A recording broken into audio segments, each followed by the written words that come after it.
the well-awaited video for your argumentative paper.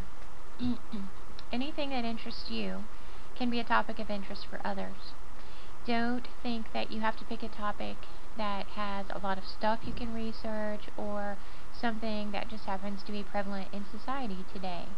Anything that's important to you will be important to the reader as long as you have a logical, well thought out, and well researched argument.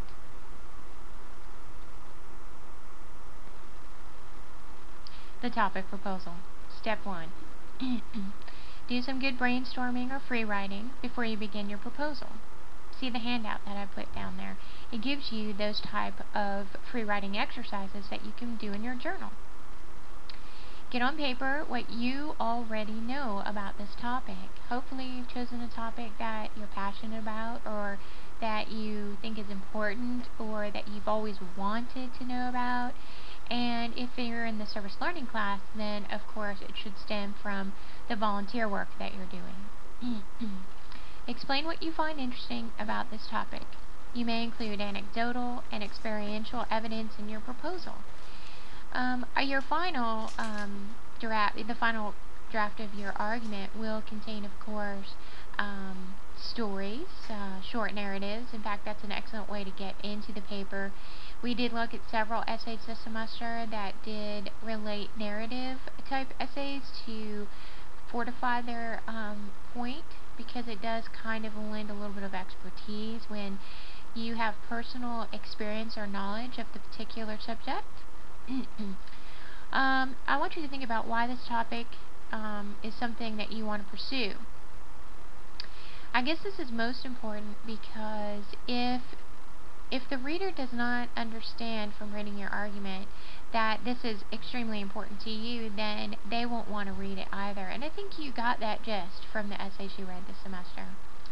What do you wonder about it? What are those questions? Remember, it's all about questions. And see, what questions do you have about it? Don't be afraid to ask too many questions, because it really will help to ferret out the underlying meaning to your argument. Brainstorming and mind mapping. Well, brainstorming is all that messy, gooey stuff that you do in your journal, and it usually stems from some kind of free writing exercise, which, as I said, I do prep you for in that handout for the topic proposal. And then do some mind mapping. This is a very surface example of what a mind map looks at. I'm using smoking as my visual target in this presentation. Although I won't actually be doing an argument, I do show you visually how, without even making too many written statements, I can make a statement about how I feel about smoking at this time. In this particular mind map, I just start with the topic, which is smoking, and then I just start with the largest questions I might have, so I can branch out from that. Knowing the risk, why do people smoke? It causes many diseases. Young adults are really starting to smoke, and that we can no longer smoke in public places, and yet smoking is still prevalent. And so many arguments can stem from these basic ideas. Sometimes it's all about the question, and here we are back about questions. When presenting an argument, it's not always about making the reader change her mind. Oftentimes it's just about making her question her own beliefs. It's not about winning. Sometimes it's about how you communicate the information, and all great arguments make people think. Think about those addresses and speeches that we had to look at this semester. Martin Luther King, a very strong speaker. Winston Churchill, if you went that way. There's JFK, another amazing speaker. They are not necessarily trying to convince you of one thing or another. They're just trying to get you to think about their position on certain things. And, well, all of those men really were talking about freedom and equality, about everyone functioning on the same level, and about peace, and about working together. And they weren't like trying to pitch a fight or have a debate. They just wanted you to listen. So, we want to look at the research statement. I'm studying the subject, whatever it is. In this case, like, all the photos have to do with smoking, because I want to find out how, why, and or whether. My research. We'll talk about teens. So we're studying teen smoking because I want to know why the smoking within teens is on a rise. And it matters to me because I want to understand what in society makes teens want to smoke, because there's overwhelming evidence that says that smoking kills. And so here's a little graphic that has 3 young adults, probably, well, I don't know, they're probably our age, or well, anyway, they're in a circle and they're all lighting each other's cigarette, which might go to prove the smoking is a social activity point. You should have one message and an idea where it will lead. What path are you taking the reader down? What do you want them to learn, understand, and consider? This is an important thing to think about.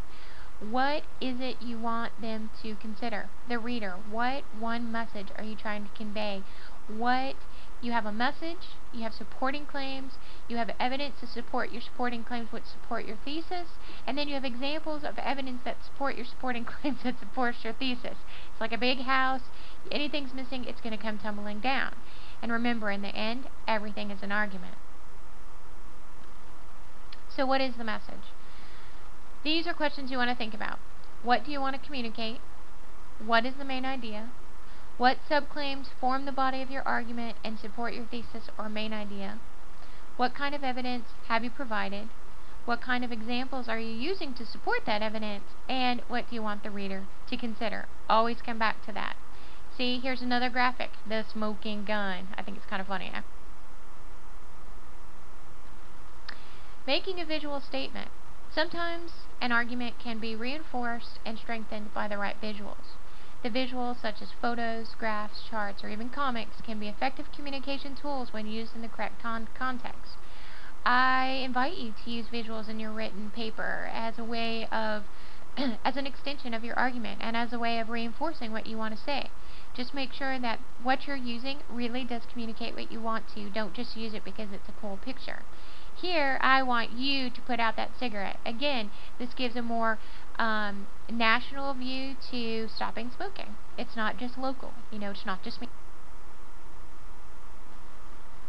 Graphs and bar charts often detail statistics, which can be used as evidence as a way to help reinforce your position. I just put this in there to show you how they can be used as an example. It tells where the test is, who they were testing, and what they're testing for. It's all visually exact and clear, which is what you want to look for in your visuals. Comic strips or cartoons. I picked this one because I like irony and parody, and this is in a parallel universe. Normally we'd see a no smoking sign, but here it's a no human sign. And at the end of a bad day, he could just kill a human right now. Just like humans say, man, do I need a cigarette, but cigarette kills. You get it? So in the end, it's about asking the right question. Why? Always ask why. Always ask why. It doesn't matter if you think you're at the end of your argument. Continue to ask why. Although this visual does not really go with the smoking motif that I had going, it is one of the strongest visual arguments that I've seen in many years. Don't drink and drive. It brings it to life.